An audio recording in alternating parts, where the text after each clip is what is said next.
아마 여기 계신 대부분 성도님들은 어린 시절 한두 권, 아니 그 이상의 위인 전기를 읽어 보셨을 겁니다. 학교에서 권장하는 책 중에 위대한 사람들의 전기가 참 많이 있죠. 또 부모가 자녀들을 위해서 참 거금을 들여가면서 구입한 그 전집류 책에는 물론 문학 전집도 있겠지만 그보다는 위인전이 더 많지 않을까 싶습니다. 조금 오래된 자료이기는 하지만 우리나라 초등학생과 중학생들이 가장 많이 보는 책이 위인전이라는 그런 조사 결과가 신문에 난 적이 있습니다. 세종대왕, 이순신 장군, 신사임당, 이런 위대한 사람들의 전기를 읽으면서 도전을 받았다는 거죠. 세계를 놓고 보면 얼마나 더 많은 위인들의 삶이 전기로 만들어져서 우리에게 읽혀지고 있는지 모릅니다. 여러분, 그런데 아이들에게 이렇게 전기를 많이 읽도록 권장하는 이유가 뭘까요? 그분들이 살아온 삶을 통해서 그들의 삶에, 우리 자녀들에게 도전이 되는 부분들이 많이 있기 때문일 겁니다. 특별히 헬렌 켈러라든지 베토벤이라든지 장애를 겪고 어려운 역경들을 극복하면서 결국 위대한 인물이 되어지는, 영웅이 되는 그런 스토리를 읽으면서 아이들이 용기를 가질 수 있다는 거죠. 나도 얼마든지 할 수 있다, 이런 자신감을 갖게 된다는 겁니다. 사실 이런 느낌은 성경을 읽으면서도 우리는 얼마든지 가질 수가 있습니다. 우리 속담에 될성 부른 나무는 떡잎부터 알아본다라는 속담이 있지 않습니까? 뭔가 나중에 크게 될 사람은 어린 시절부터가 남다른 부분이 있다, 그런 의미의 속담이고 틀린 말은 아닙니다. 일리가 있는 말이지만 사실 성경에 나오는 인물들을 보면 그렇지 않은 경우도 얼마든지 찾아볼 수 있다는 겁니다. 믿음의 조상이 누구인가? 라고 질문을 하면 이 주일학교랑 같이 예배드렸으면 당당히 대답이 나왔을 텐데요. 아브라함이라고 얘기할 겁니다. 누구나 다 인정하는 아브라함, 그가 성경이 말씀하고 있는 믿음의 조상이죠. 우리 모두가 본받을 만한 놀라운 믿음을 보여준 사람 맞습니다. 하지만 여러분, 그의 과거를 보면 이 사람이 정말 아브라함 맞아? 이 아브라함이 행한 것 맞아? 싶을 만큼 우리에게 얼마나 많은 실망을 안겨다 줍니까? 어쩌면 그래서 더 우리가 위로를 받는지도 모르겠습니다. 처음에는 의심도 많고 겁도 많았던 기드온, 그런 그가 어느 순간 여호와의 사자가 그에게 말한 것처럼 큰 용사가 되어서 위대한 사사로 쓰임받는 모습을 보면서 지금 내 모습, 내 상황, 내 형편 때문에 낙심하거나 포기할 필요가 전혀 없다는 사실을 우리는 깨닫게 되는 겁니다. 내가 아니라 나를 들어쓰시는 하나님이 역사하시면, 하나님이 나를 통해 일하시면 얼마든지 쓰임받을 수 있다라고 하는 용기를 얻게 된다는 거죠. 여리고에 살고 있던 몸 파는 여자 기생 라합도 하나님이 사용하셨고요, 금우 쓰신 모압 사람들이 섬기는 그 금우스 신을 섬기던 모압 여인 룻도 하나님이 사용하십니다. 그러니 하나님이 사용하시는 사람들은 그의 직업이 어떠하든, 그가 얼마나 오랫동안 하나님을 섬겼든 이것과는 아무 상관없이 하나님의 뜻대로 그를 부르시고 그를 통해 일하신다는 거죠. 그래서 우리는 이것을 하나님의 전적인 은혜라고 말하는 것 아니겠습니까? 하나님은 지금도 당신의 영광을 위해서 사람들을 사용하기 원하십니다. 과거부터 지금까지 하나님은 언제나 당신의 놀라운 일들을 사람을 통해서 일하셨기 때문이죠. 그렇게 하나님이 사용하시는 사람들은 어떤 특별한 자격이라든지 조건을 갖춘 사람은 아니었습니다. 출신과 직업, 이미 앞에서 말씀을 드렸고요, 또 하나님이 보실 때에는요, 나이도 상관없어요. 나이도. 모세는 80세의 부르심을 받습니다. 그가 한창 젊을 때, 애굽의 왕자로 있을 때 하나님 그를 사용하시지 않아요. 80세가 되도록 그는 저 이드로의 양을 치는 목자에 불과했습니다. 80세가 되어서 그는 40년 동안 120세가 될 때까지 하나님이 사용하시는 이스라엘의 지도자가 됩니다. 여호수아는 어떻습니까? 그는 110세에 죽었는데요, 그가 죽기 전까지 이스라엘 백성들에게 하나님의 계명을 전하는 위대한 백성의 지도자였습니다. 갈렙은 85세 때에 저 헤브론 산지, 젊은 사람들도 가기를 꺼려하는 저 산지를 내게 달라고 요청하여 그 땅을 정복한 사람 아닙니까? 예수님의 제자 가운데 모두가 다 순교를 했지만 순교하지 않은 사람이 딱 한 사람이 있어요. 그게 누군지 아십니까? 사도 요한입니다. 사도 요한은 순교당하는 대신 저 밤모섬이라는 지역에 유배가 되었죠. 그는 그곳에서 요한계시록을 기록하고 많은 서신서들을 기록합니다. 전승에 의하면요, 요한이 살았을 나이가 최소 90세 혹은 100세까지 살았을 것이라고 그렇게 추정을 합니다. 한국교회 탁월한 설교자이면서 내가 사랑한 성경이라는 이 책을 통해서 많은 신앙인들에게 도전을 주었던, 감동을 주었던 내수동교회 원로 목사님 박희천 목사님을 혹시 아십니까? 이분의 올해 연세가 97세이십니다. 작년 96세 되시던 작년에요, 작년 10월이었는데 전국에 있는 교회들 한국교회 섬김의 날이라고 해서 사랑의 교회에서 아마 시골교회 많은 어려운 교회 미자리 교회 목회자들 다 모아놓고 아주 큰 행사를 벌였는데 이날 박희천 목사님 96세 되신 박희천 목사님이 거기 모여있는 많은 목회자들 앞에 강의를 하셨어요. 지금도 여전히 그렇게 일하고 계시는 거예요. 제가 지금 말씀드리고 싶은 것은 하나님께서 우리를 사용하시고자 한다면 나이가 많든 적든 신앙의 뿌리가 깊든 깊지 않든 아무런 상관이 없다라는 거죠. 하나님은 기쁨으로 자신의 삶을 드리기를 원한다면 누구든지 사용하실 수 있다라는 거예요. 여러분 라합을 생각하시고 룻을 생각해 보세요. 예? 누구든지 사용하실 수 있는. 제가 좋아하는 말 중에 이런 말이 있습니다. 꼭 저를 두고 하는 말 같기도 해서 참 좋아하는데요. 이런 말입니다. 우리 하나님은 누구를 사용하시느냐? 연약한 자는 고쳐서 사용하시고 모자란 자는, 부족한 자는 채워서 사용하시고 구부러지고 굽은 자는 잘 펴서 사용하신다. 그런 하나님을 믿으십니까? 저와 여러분 우리 모두가 이런 하나님의 영광과 기쁨을 위해서 하나님께 쓰임받는 일꾼들이 되시기를 주님의 이름으로 축복합니다. 일꾼이 된다라는 이 말을 너무 심각하게 받아들이실 필요는 없습니다. 쓰임받는다는 것이 꼭 목사가 되고 신학교에 간다라는 의미는 아니기 때문이죠. 여러분, 목사만 하나님이 사용하시는 사람입니까? 그렇지 않습니다. 교회 안에 여러 직분, 몸된 교회를 세워가기 위해서 많은 직분을 받고 작은 일에 봉사하며 섬기시는 여러분 모두가 하나님이 지금 사용하시는, 하나님께 쓰임받으시는 분들이라는 사실 여러분 잊지 마시기 바랍니다. 오늘 설교 본문으로 저는 바울 서신을 택했습니다. 바울은 우리가 인정하는 것처럼 하나님이 나의 택한 그릇이라 저 이방인을 위하여 내가 택한 그릇이다. 그래서 이방인을 위하여 자신의 목숨까지 아끼지 않았던 그러한 위대한 사도죠. 하지만 그렇다고 해서 바울 한 사람으로 인해서 복음이 전해진 것은 아닙니다. 그의 주변에는 많은 동역자들이 있었어요. 그 동역자들의 도움을 통하여 바울이 복음 전하는 일에 전념할 수 있었다는 거죠. 루디아 같은 사람, 옛날 성경에 자주장서라고 나오고 요즘 바뀐 성경에는 자색 옷감 장사 이렇게 나오는데 아마 이 루디아로부터 많은 물질적인 후원을 받았을 것이고요. 의사 누가는 그가 직업이 의사이니까 아마 바울 옆에서 그의 건강을 돌보아 주었을 것입니다. 서신서를 마무리할 때마다 많은 여러 명의 이름을, 처음 듣는 낯선 이름들이 쭉 열거가 되는데 이들이 목회자가 아닙니다. 평신도들이에요. 바울의 동역자들 말이죠.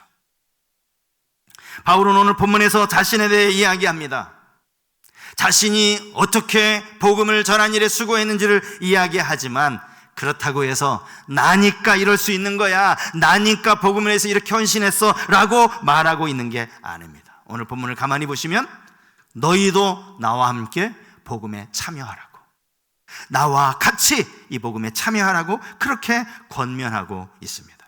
복음을 전하는 일을 우리 모두에게 하나님이 맡겨주신 사명이기 때문이죠. 저는 오늘 이 본문 말씀을 가지고 복음 전하는 자가 가져야 할 자세, 본문에서 두 가지만 함께 생각해 보기를 원합니다.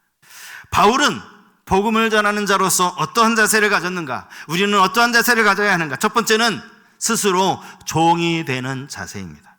바울 스스로가 복음을 위해 종이 되었다, 이렇게 말씀하고 있기 때문이죠. 본문 19절 말씀입니다. 내가 모든 사람에게서 자유로우나 스스로 모든 사람에게 종이 된 것은 더 많은 사람을 얻고자 함이라. 여기 나오는 이 종이라는 단어는요, 헬라어로는 둘로스라는 단어인데, 이게 종, 노예, 이런 뜻을 가지고 있는 단어입니다. 바울 당시에 노예 제도가 시행이 되고 있었기 때문에 바울은 당시 노예가 어떻게 취급을 받았는지를 너무나 잘 알고 있었을 겁니다. 여러분들도 아시는 것처럼 노예는 사람으로 취급받지를 못했습니다. 그저 주인이 소유한 물건으로 취급이 되었죠. 그래서 돈을 주고 노예를 사기도 하고, 마음에 들지 않는 병든 노예는 다시 팔아버리기도 했습니다. 그걸 잘 알고 있는 바울이 지금 이 종, 노예라는 이 단어를 사용하면서 내가 스스로 종이 되었다, 이렇게 이야기를 하고 있는 거예요. 그 이유가 뭡니까? 더 많은 사람을 얻고자 함이라. 많은 이들에게 복음을 전하기 위해서 자기 스스로 종이 되었다는 그 말을 하고 있는 거죠. 그리고 20절부터 22절까지 말씀을 보면 정말 바울이 자기 자신을 완전히 내려놓았음을 우리에게 구체적으로 설명하고 있습니다. 말하자면 철저한 자기 부정이라고 할 수 있습니다. 아시는 것처럼 바울은 혈통적으로 유대인입니다. 그는 이스라엘 12지파 가운데 베냐민 지파에 속한 사람이죠. 유대인들이 가장 중요하게 생각하는 것, 여러분, 율법 아닙니까? 하지만 그가 예수 그리스도를 만난 이후에, 그전에는 안 그랬는데 다메섹에서 예수 그리스도를 만난 이후에 그는 더 이상 율법에 매이지 않게 되었습니다. 율법이 아니라 복음을 강조하는 사도가 되었죠. 그것 때문에 유대인들로부터 박해를 받은 것 아닙니까? 그런 그가 유대인과 같이 되었다, 다시 이렇게 말하고 있어요. 그는 분명 유대인의 그 율법을 버렸는데, 복음을 붙들었는데 다시 유대인과 같이 되었다, 이 말이 무슨 말입니까? 이 말을 우리가 이해하려면 사도행전 16장 3절 말씀을 볼 필요가 있어요. 자, 사도행전 16장 3절 말씀입니다. 바울이 그를 데리고 떠나고자 할새 그 지역에 있는 유대인으로 말미암아 그를 데려다가 할례를 행하니 이는 그 사람들이 그의 아버지는 헬라인인 줄 다 알미러라. 이 말이 무슨 말인가 하면요, 바울이 늘 옆에서 그와 동행했던 믿음의 아들이라고 일컬어지는 디모데를 데리고 이제 전도 여행을 하려고 하는데 바울이 디모데에게 할례를 행했다라는 말이에요. 아니, 그토록 할례를 반대하던 그 바울이 오히려 자기 동역자 디모데에게 할례를 행했다는 거예요. 그리고 그 이유가 무엇인지 성경이 분명히 말씀하고 있습니다. 그 지역에 있는 유대인들을 위하여. 유대인들을 위하여. 갈라디아서 5장 6절 말씀에 보면 바울은 할례에 대해서 아주 분명한 인식을 갖고 있었습니다. 그리스도 예수 안에서는 할례나 무할례나 효력이 없으되 사랑으로서 역사하는 믿음뿐이니라. 또 갈라디아서 6장 15절 말씀도 마찬가지죠. 할례나 무할례가 아무것도 아니로되 오직 새로 지으심을 받은 것만이 중요하니라. 할례, 그 굳이 받을 필요 없어. 할례가 그렇게 중요한 게 아니야. 그렇게 말했음에도 불구하고 그 자신이 디모데에게 할례를 행했다라는 거예요. 그 이유가 유대인들을 얻고자 함이었다라고 성경이 말하고 있는 겁니다. 디모데만 그렇게 한 게 아니에요. 사도행전 21장에 보면요, 바울 자신도 유대인들의 관습에 따라서 결례, 이 결례도 율법에 있는 거거든요. 결례를 행했다라고 성경이 말씀하고 있습니다. 20절부터 22절까지 말씀은 우리가 그냥 한 번에 쭉 읽으면 이게 무슨 말이냐, 막 같은 말이 계속 반복되는데 도대체 무슨 의미인지 잘 좀 이해하기가 쉽지 않을 수 있어요. 한마디로 말하면 이런저런 여러 사람에게 여러 모습으로 자신이 그와 같이 되었다, 그 이야기를 지금 하고 있는 거예요. 먼저는 유대인같이 되었다라고 말하고요, 율법 없는 자같이 되었다, 율법 아래에 있지 않는데 그는 율법 대신에 오히려 은혜 아래에 있는 사람이 되었는데 내가 율법 아래에 있는 자같이 되었다, 그 이유 또한 율법 아래에 있는 자들을 얻고자 함이고, 율법 없는 자, 이방인들을 의미하는 말이죠. 아시는 것처럼 이 바울은요, 가말리엘이라고 하는 아주 뛰어난 율법학자 밑에서 교육을 받은 사람입니다. 율법에 얼마나 1.1획도 그는 철저하게 지켰던 사람이에요. 그랬던 그가 이제는 예수 그리스도를 만난 이후에 모세의 율법이 아니라 그리스도의 율법 아래에 있게 되었는데, 그런데 그는 또다시 율법 없는 자와 같이 되었다라고 말하고 있어요. 그 이유가 뭐라고요? 율법 없는 자들을 얻고자 함이라. 오늘 20절에서 22절까지 계속 반복되는 단어가 얻고자 함이라, 얻고자 함이라, 그들을 구원코자 함이라, 이 단어가 계속 반복되고 있다라는 겁니다. 22절에 나오는 약한 자들, 이 약한 자들이라는 것은 믿음이 약한 자들을 의미하는 말입니다. 믿음이 약한 자가 뭐냐, 누구냐? 고린도전서 8장에 보면요, 여기 우상에게 바쳐진 재물을 가지고 이걸 먹어야 되냐 말아야 되냐라고 이 교회 안에서 사실 이 결론을 내리지 못하는 그런 상황 가운데 있었습니다. 도대체 이거 분명히 우상에게 바쳐진 재물인데 이거 먹어도 돼? 이거 먹으면 이게 죄 짓는 거 아니야? 이거 먹어도 상관없는 거야. 이 사이에서 계속 혼란을 겪고 있었는데 바울이 뭐라고 얘기했는지 아십니까? 먹어도, 이쪽에서는 먹어도 된다라고 이야기하고 이쪽에서는 안 먹는다고 얘기를 하는 거예요. 바울이 말하고자 하는 초점은 뭐냐 하면 그 재물을 먹느냐 마느냐 이게 문제가 아니라 믿음이 약한 자들을 실족하지 않게 하는 게, 이게 더 중요하다. 믿음 약한 자들을 실족하지 않도록. 그래서 고린도전서 8장 13절에 보면 이렇게 얘기하잖아요. 그러므로 만일 음식이 내 형제를 실족하게 한다면 나는 영원히 고기를 먹지 아니하며 내 형제를 실족하지 않게 하리라. 다른 이유가 아니에요. 내가 고기가 먹지 않겠다, 다른 이유가 아니라 믿음 약한 자가 실족하게 되지 않으려고, 믿음 약한 자를 생각하는, 그들을 배려하는 그 마음이 담겨 있는 거예요. 이 모든 것들을 종합해서 바울이 내린 아주 유명한 결론, 우리가 잘 알고 있는 말씀 한 구절이 나오죠. 고린도전서 10장 31절 말씀인데 우리 이 구절 한번 같이 읽었으면 좋겠어요. 고린도전서 10장 31절 말씀 같이 읽겠습니다. 그런즉 너희가 먹든지 마시든지 무엇을 하든지 다 하나님의 영광을 위하여 하라. 먹는 거, 먹어야 돼 말아야 돼, 이게 중요한 게 아니라는 거죠. 하나님의 영광을 위하여, 약한 자들을 위하여 결정하라는 거예요. 이것을 바울은 여러 사람에게 여러 모습으로 되었다, 이렇게 말하고 있어요. 오늘 보면 설교의 제목입니다. 그 목적이 아무쪼록 몇 사람이라도 구원하기 위함이다. 그 이유도 설명하고 있죠. 여러분, 사람이 왜 이렇게 줏대가 없어? 라는 이 말, 칭찬입니까? 책망입니까? 책망이죠. 사람이 뭔가 이거면 이거고 저거면 저거지, 아까는 이거라고 했다가 또 조금 지나서는 저거라고, 이게 줏대가 없는 거예요. 줏대가 없는 거예요. 오늘 바울의 모습이 마치 그런 모습처럼 비춰지지 않습니까? 아니, 우상에게 드려진 재물 이거 먹으라고요 말라고요? 아주 분명하게 얘기해 주세요. 여기서는 그래 먹어, 이쪽에서는 그거 안 먹는 게 좋을 것 같은데. 줏대가 없어요. 뭐라고 정확하게 이야기해 주질 않으니 듣는 사람 입장에서 너무나 답답하죠. 그런데 바울에게 있어서는 그게 중요한 게 아니었다는 거죠. 믿음 약한 그 영혼 한 사람이라도 실족하게 되지 않으려고 하나님께 영광이 되어지는 것, 이게 바울에게 중요했다는 거예요. 오늘 그 얘기를 하고 있는 겁니다. 교회도 마찬가지입니다. 성경이 분명하게 우리에게 가르쳐주고 있는 진리, 우리는 당연히 그 진리를 지켜야죠. 이 진리에서 어긋나면 안 되죠. 하지만 그 진리를 지키는 그 범주 안에서 우리는 시대적인 상황이나 교회 어떤 구성원들의 형편이나 또 교회가 정한 더 중요한 성경적인 목적에 따라서 얼마든지 이 안에서 변화를 줄 수 있어야 합니다.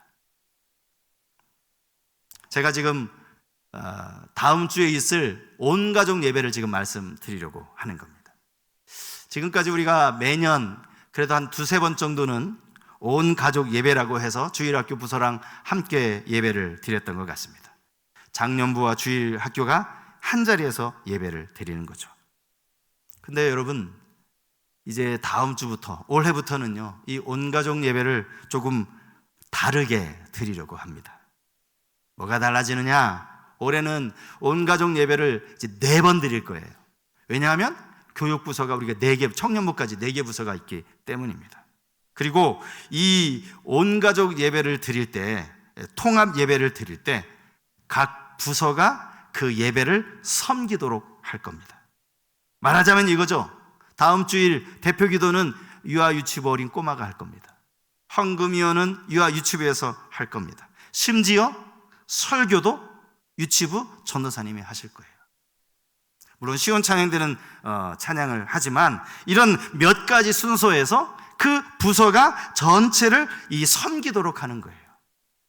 그동안 사실 통합 예배라고 하지만 주일학교 아이들은 저 구석에서 떠들면 안 되니까 저 구석에서 그냥 사실은 장년들 중심으로 예배를 드렸잖아요. 그렇게 하지 말자라는 거죠. 이들이 주도적으로 예배를 드리고 어른들은 뭐예요? 이제 아이들이 예배 드리는 모습 구경합니까? 아니죠. 이 예배도 분명히 하나님 앞에 드려지는 예배예요. 아이들의 예배를 하나님이 받으십니다. 하나님 앞에 우리도 같이 예배를 드리는 거예요. 엄연히 하나님께 올려드리는 예배를 우리도 같이 드리는 거예요. 여러분, 교회가 언제부터 주일학교하고 장년부서가 따로 떨어져서 예배 드렸습니까? 처음부터 그랬습니까? 그렇지 않습니다. 물론 지금도 여전히 작은 교회, 개척교회에서는 이렇게 드릴 수가 없어서 어른들, 아이들 같이 예배를 드려요. 작은 교회만 그렇지 않더라고요. 최근에는요, 꽤 큰 교회들이요, 의도적으로 다음 세대를 세우겠다고 이 주일 대예배, 주일학교 부서랑 같이 예배를 드려요. 제가 그런 예배 영상을 몇 개나 지금 보고 있습니다. 들러리처럼 앉아있는 게 아니라 이 아이들이 예배를 하는 거예요. 우리가 다음 세대 이야기는 하고 기도는 하지만 다음 세대가 어떻게 예배를 드리고 있는지, 어떻게 말씀이 전해지고 잘 모르잖아요. 한번 보면서 우리 주일학교 부서를 마음에 더 품자라는 거예요. 사실 교회가 장년부, 주일학교 부서 나눠진 것은 그 또래에 맞는 말씀, 또 그 연령대에 맞는 신앙 교육을 별도로 하는 게 좋겠다, 그런 인식에서 바뀌어진 거지. 사실은 어떤 의미에서 우리가 교회를 한 가족 공동체라고 한다면, 여러분 가정에서 가정 예배 드릴 때, 명절에 예배 드릴 때 따로 드립니까? 아니잖아요. 같이 드리잖아요. 그러한 예배를 우리가 드려보자라는 거예요. 바울이 그렇게 할례에 대해서 적극적으로 뜯어 말리던 사람이 사실 바울이거든요. 유대인들이 예수를 믿고 나서도 그렇게 회심을 했는데도 불구하고 자꾸 할례 문제가 걸리는 거예요. 그러니까 바울이 막 의도적으로 그 할례 필요 없다라고, 왜 할례를 왜 받느냐고 그랬던 그가 디모데에게 할례를 행했다라는, 저는 이 구절을 처음에 읽는데요, 이게 뭔 얘기야? 아니, 자기가 그렇게 이야기를 해놓고 어떻게 디모데에게 할례를 행할 수 있어? 라는 좀 이상하다는 생각이 들었어요. 그리고 나서는 그 목적이 할례 때문이 아니라 유대인들을 위함이었다는 것, 그들을 구원하기 위함이었다는 것, 이 구절을 읽으면서 그럴 수 있구나, 바울이 진짜 지혜롭게 행한 것이구나 라는 깨달음을 얻게 되었습니다. 마찬가지입니다. 바울 자신이 스스로 종이 되었다는 이 고백 하나로 모든 게 다 끝난 것 아닙니까? 오늘 우리가 가져야 할 마음이 바로 그것입니다. 스스로 종이 되고 내 생각 내려놓고 교회의 하나됨을 위하여, 하나님이 기뻐하시는 일을 위해서 함께 마음을 쓰는 거예요. 바울이 이렇게 복음 때문에 자신의 모든 것들을 철저하게 포기했다면, 여러분 이게 바울이니까 할 수 있는 일입니까? 오늘 본문이 바울이 자기 지금 자랑을 하고 있는 겁니까? 그렇지 않죠. 우리 모두가 바로 이 복음에 참여하는 자가 되라고 이야기를 하고 있는 거예요. 우리 모두가 복음의 빚진 자라는 사실을 깨달으라고 이 이야기를 하고 있는 겁니다.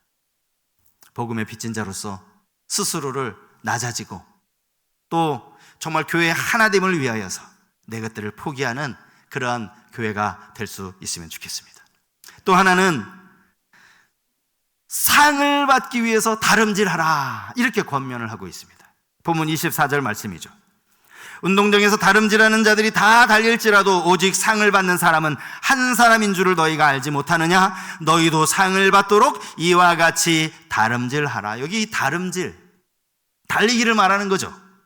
바울이 여기서 이 다름질이라는 단어를 쓴 것은요, 당시 이 고린도 지역에서, 고린도뿐만 아니라 그 주변이 다 그랬지만, 이 고린도 지역에서 3년마다 한 번씩 이런 그 운동 경기가 치러졌다고 합니다. 이게 이스티미안이라는 이 이름의 이 경기예요. 오늘 우리로 치면 올림픽이랑 똑같은 거예요. 4년마다 한 번씩 치르는 올림픽과 똑같은 것이 이 고린도 지역에서도 3년마다 행해지고 있었는데, 이들이 이제 펼치는 경기가 달리기, 경마, 권투, 이런 격투기, 이런 종목이었다라는 거예요. 특별히 달리기는요, 우리가 아는 것처럼 1등으로 골이 난 사람, 가장 먼저 골이 난 사람에게, 승리자에게 월계관이 주어지죠. 바울이 지금 그 이야기를 하고 있는 거예요. 물론 여기서 한 사람에게만 월계관이 주어진다고 해서 한 사람만 구원받는다, 그런 의미는 아니고요. 그가 이 관을 쓰기까지 열심을 다하고 최선을 다하는 것처럼 우리도 최선을 다해야 된다는 거예요. 최선을 다해. 다름질하라는 의미가 바로 여기에 있습니다. 여러분, 선수들이, 운동을 하는 선수들이 모두가 바라는 게 바로 이 승리자의 관 아닙니까? 메달 아닙니까? 이거 하나 받으려고, 이 관 하나 얻으려고 얼마나 많은 땀을 흘리는지 우리는 너무나 잘 알고 있습니다. 운이 좋았고 그냥 대진 운이 잘 따라서, 잘 몰라서 하시는 말씀이죠. 그가 흘린 땀과 흘린 그 눈물과 그 값진 수고의 열매를 거두게 되는 겁니다. 바울은 자신이 열심히 이 복음에 참여하는 것도 썩지 아니할 관을 얻기 위함이다, 이렇게 이야기합니다. 썩을 관과 썩지 않을 관을 이야기하죠. 그 달리기에서 받는 그 월계관, 시간 지나면 그 금방 값어치도 떨어지고 썩어질 것이라는 거예요. 그것과 반대되는 영원히 우리에게 영광이 되는 면류관이 있다는 거예요. 이것을 승리의 면류관이라고 말하죠. 디모데후서 4장 8절 말씀을 보시겠습니까? 이제후로는 나를 위하여 의의 면류관이 예비되었으므로 주 곧 의로우신 재판장이 그날에 내게 주실 것이며 내게만 아니라 주의 나타나심을 사모하는 모든 자에게도니라. 의의 면류관, 바울만 받는 게 아니래요. 주의 나타나심, 주의 재림을 사모하는 모든 사람들, 주의 재림을 간절히 사모하면서 열심히 맡긴 일에 최선을 다하는 사람, 열심히 다름질하는 그 모두에게 이 관을 주실 것이다.